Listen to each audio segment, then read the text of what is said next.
मसीह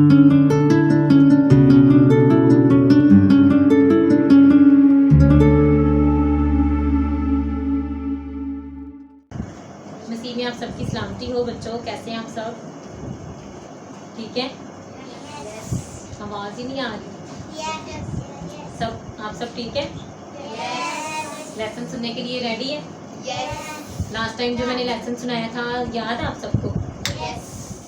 और उसके पॉइंट कौन से थे तो सुनाए थे?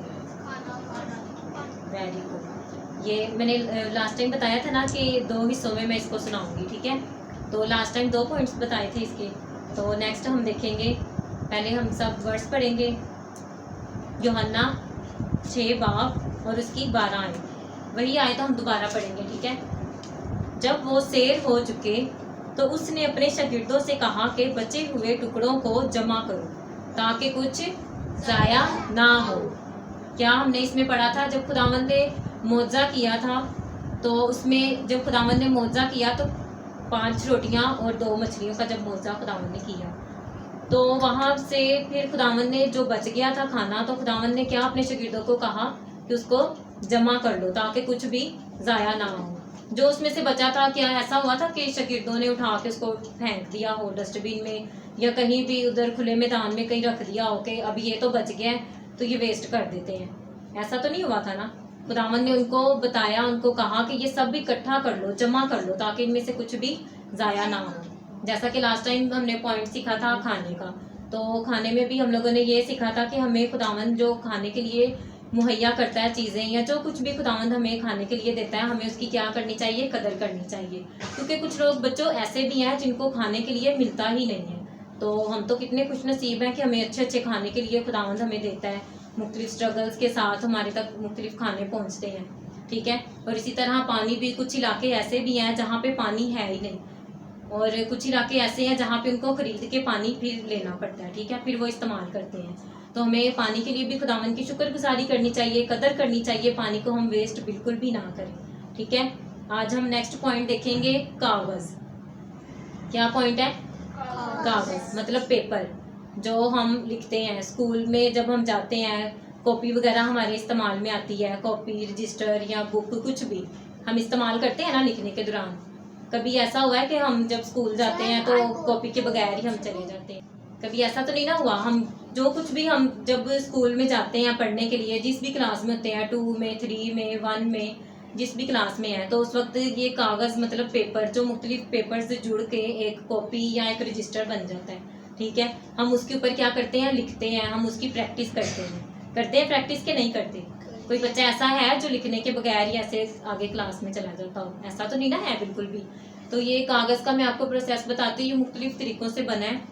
थोड़ा सा बस मैं आपको इसके बारे में बताऊंगी ताकि आपको पता चले कि ये किस तरीके से बना है। ये कागज़ जो बना है दरख्तों की छाल से बना है। छाल मतलब दरख्त के ऊपर की जो परत है ना, ऊपर वाला जो हिस्सा है, वो उतारा जाता था। सबसे पहले जो इसका तरीका था कागज़ बनने का वो ये था कि दरख्त की छाल को उतारते थे, उसको बारीक पीसते थे, पानी के साथ उसको नरम करते थे, फिर उसको धूप में सुखाते थे। ठीक है। सुखा के उसको धूप में, फिर उसका ये प्रोसेस कंप्लीट करके इस तरह कागज़ तैयार होता था। ठीक है। इस तरह कागज़ तैयार होता था। फिर लोगों ने उसके ऊपर लिखना शुरू किया आहिस्ता आहिस्ता। ठीक है। फिर आहिस्ता आहिस्ता बढ़ते बढ़ते आगे इसका प्रोसेस और मुख्तलिफ तरीके आते गए कि मुख्तलिफ तरीक़ों से कागजात वगैरह, कागज़, पेपर वगैरह तैयार होने लग गए। ठीक है। फिर एक तरीका इसका ये भी है कि गंदुम के, जब गंदुम पक जाती है, तैयार हो जाती है गंदुम, उसके दाने अलग कर देते हैं और जो उसका पोंक अलग रह जाता है ना, जो मतलब उसका भूसा होता है वो अलग रह जाता है, तो उससे क्या करते हैं? पेपर को तैयार किया जाता है। ठीक है। उससे तैयार किया जाता है। और इसके अलावा आपने बच्चों देखा होगा, गन्ने का रस कौन कौन बच्चा पीता है? गन्ने का रस अच्छा लगता है ना रस। तो हम जब बाहर जाते हैं देखते हैं मुख्तलिफ स्टॉल्स वगैरह पे, वहाँ पे उन्होंने ना मशीन एक रखी होती है, तो वहाँ पे वो क्या करते हैं, वो गन्ना उसके अंदर ना डालते हैं। एक बर्तन अलग से उन्होंने रखा होता है। ठीक है। वो मशीन के पास गन्ने को जब उसके अंदर वो डालते हैं तो जब मशीन को चलाते हैं तो वो क्या होता है, रस उसमें से निकल के अलग एक बर्तन में चला जाता है, और जो उसका अलग से वो फोक बच जाता है ना, उसका वो जो भूसा होता है अलग से रह जाता है, वो अलग रख लेते हैं। तो उससे भी क्या होता है? कागज़ तैयार किया जाता है। ठीक है। तो कुछ लोगों को तो इसका पता नहीं है, तो इसलिए वो क्या करते हैं, उसको वेस्ट कर देते हैं, वो गन्ने का जो बच जाता है हिस्सा, उसका पोक वगैरह, उसको वेस्ट कर देते हैं। तो उसके अलावा इसमें ये क्या करते हैं, इसमें तैयार किया जाता है इससे, ठीक है। फिर उसको मुख्तलिफ प्रोसेस से गुजारा जाता है, मुख्तलिफ फैक्ट्रीज में लेकर जाते हैं, तो उसमें मुख्तलिफ केमिकल्स डालते हैं उसमें, और धूप से भाप से उसको सुखाया जाता है, तैयार किया जाता है। इस तरह पेपर को क्या किया जाता है, नरम किया जाता है। कभी आपने पेपर को देखा है पूरे जोर से हम ऐसे उठा रहे हो, इतना भारी पेपर हो, कभी ऐसा पेपर देखा है? नहीं ना होता। पेपर इतना नरम होता है, उसकी तैयारी के लिए इतना टाइम, इतना ज़्यादा उसमें प्रोसेस लंबा होता है, तो उसको तैयार किया जाता है। पहले तो हाथों से भी किया जाता था, लेकिन अब तो मशीन के ज़रिए उसको तैयार किया जाता है, नरम किया जाता है उस पेपर को। फिर उसको मुख्तलिफ कलर्स दे के, मुख्तलिफ तरह के कलर्स में पेपर वगैरह आते हैं।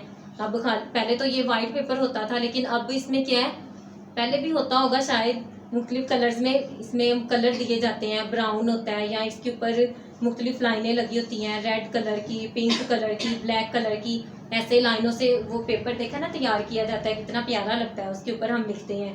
तो कभी ऐसा हुआ है कि आपने बच्चों ये देखा हो कि स्कूल में हम जाते हैं, टीचर वहाँ पे हमें कंप्यूटर पे काम करवा देती हैं।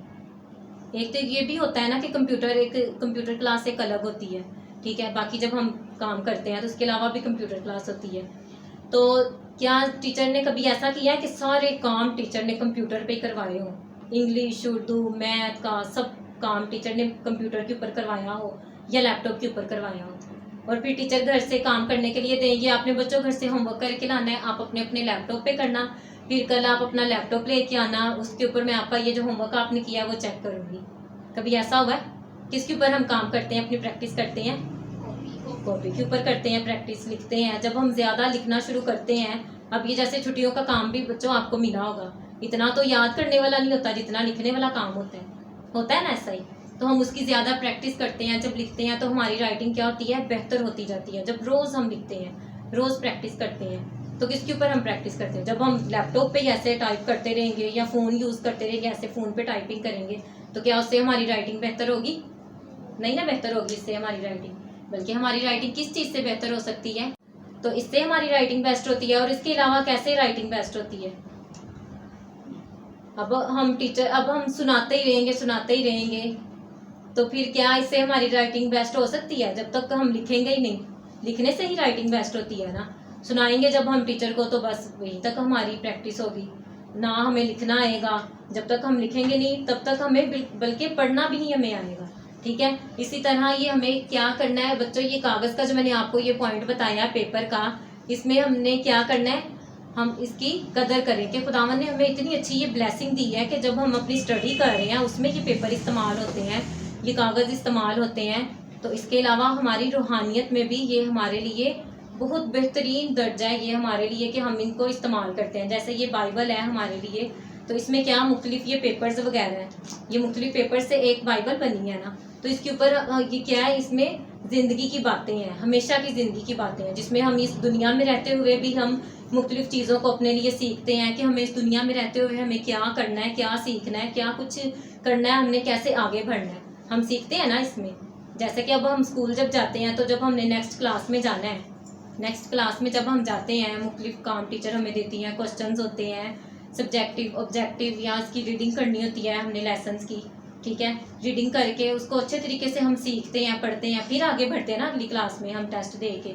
तो इसी तरह ये बाइबल में जो ज़िंदगी की बातें लिखी हैं, हमने क्या करना है, ये बाइबल को भी दोनों पॉइंट में आपको बता रही हूँ। एक जो ये आप स्कूल जाते हैं, एकेडमी जाते हैं, उसमें हमारे पेपर इस्तेमाल होते हैं। कुछ बच्चे तो ऐसे होते हैं, बच्चों को वो अपना सारे वो ना कॉपी के पेपर पेज वगैरह खा जाते हैं, और वाकई में ऐसे मैंने देखा भी है। एक बच्चा ऐसा है, मैं उससे सबक सुनने लगी, मैंने देखा कुछ दिनों तक ना उसके सिलेबस से, मैंने कहा इसको तैयारी करवाती हूँ, इसके मुताबिक इसको करवा देती हूँ, कॉपी पे, रफ कॉपी पे काम करवाती रही।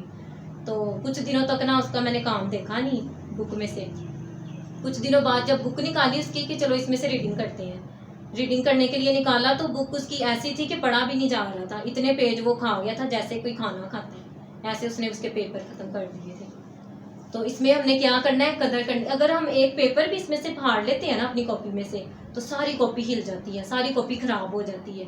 फिर जब हमारा कोई इंपॉर्टेंट काम होता है वो भी हमारा मिस हो जाता है, होता है ना ऐसा कि बाज़ बात हमें तैयारी करने के लिए वो सवाल ज़रूरी होता है, वो हमें चाहिए होता है, तो वो हमें मिलता ही नहीं है, फिर ऐसा होता है ना। तो हमें क्या करनी चाहिए, ये जो खुदावंद ने हमें ब्लेसिंग दी है, मुख्तलिफ पेपर्स के ज़रिए हम इसके ऊपर प्रैक्टिस करते हैं, सीखते हैं। जब हम कुछ सीखते हैं, इसके ऊपर प्रैक्टिस करते हैं, तभी तो जाके हम आगे आगे बढ़ते हैं, तरक्की करते हैं। जब हम सीखेंगे आगे जाके कोई डॉक्टर बनेगा, कोई इंजीनियर बनेगा, कोई पास्टर बनेगा, ऐसा होगा ना।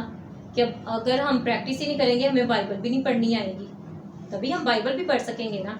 तो हमें क्या करनी चाहिए, हमें इन पेपर्स की कदर करनी चाहिए। ये जो मुख्तलिफ पेपर्स मिल के ये एक बाइबल भी बनी है, ये हमें, ये जो जिसमें ज़िंदगी की बातें हैं, हमें क्या करना है, इस बाइबल को भी ये नहीं कि अपने घर में एक साइड पे हमने रख देना है, बल्कि हमने क्या करना है, इसको रोज़ हमने पढ़ना है। अगर हमें नहीं, अगर आप छोटे बच्चे हैं, नहीं पढ़ना आ रहा, तो आप क्या कर सकते हैं, आप अपने बड़े बहन भाइयों की हेल्प ले सकते हैं, आप अपने पेरेंट्स की भी हेल्प ले सकते हैं, ताकि हम पढ़ सकें, इसमें से सीख सकें। जब हम पढ़ेंगे, रोज़ सीखेंगे, तो इसमें हमारी क्या होगी, प्रैक्टिस होगी, और हम अच्छे तरीके से इसको सीख सकेंगे, पढ़ सकेंगे।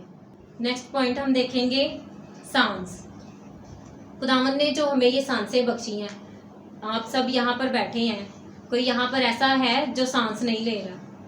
कोई ऐसा है यहाँ पे? हम सब सांस ले रहे हैं। जब हम उठे थे, जब हम सुबह उठे थे, तब खुदावंद ने हमें ये जो कीमती सांसें हमें खुदावंद ने बख्शी हैं, हम सब बिल्कुल तंदुरुस्त थे, हमारे बहन भाई, हमारे पेरेंट्स बिल्कुल हमारे साथ थे, बिल्कुल तंदुरुस्त थे। तो हमें इसकी क्या करनी चाहिए, शुक्रगुजारी करनी चाहिए। हमें इन कीमती सांसों की कदर करनी चाहिए कि हम इन सांसों को किस तरह से इस्तेमाल करते हैं। अब जैसे एक ज़माना में बादशाह था, नबूकदनज़र बादशाह, ठीक है।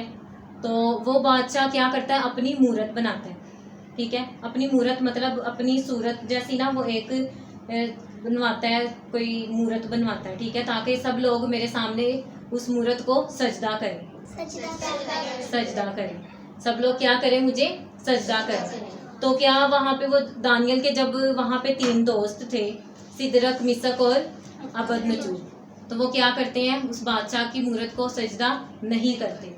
क्यों नहीं करते? उनको अपने जिंदा खुदा पर भरोसा होता है। वो उस मूरत को, उस बादशाह की मूरत को सजदा नहीं करते, क्योंकि वो क्या करते हैं, वो अपने जिंदा खुदा पर भरोसा करते हैं।